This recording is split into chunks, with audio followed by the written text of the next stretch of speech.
How to change your account name in FBS. Hello everyone, welcome back to another video from Trading for Beginners.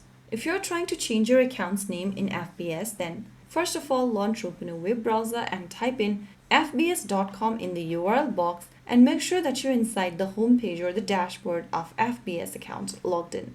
Once you're inside the dashboard, go to the account setting page right next to your current name under the dashboard tab.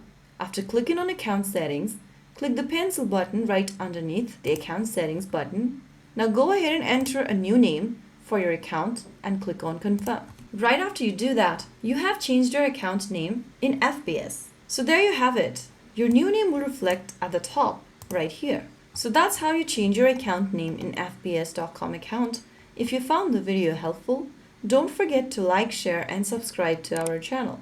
I will see you again in the next video. Thank you for watching.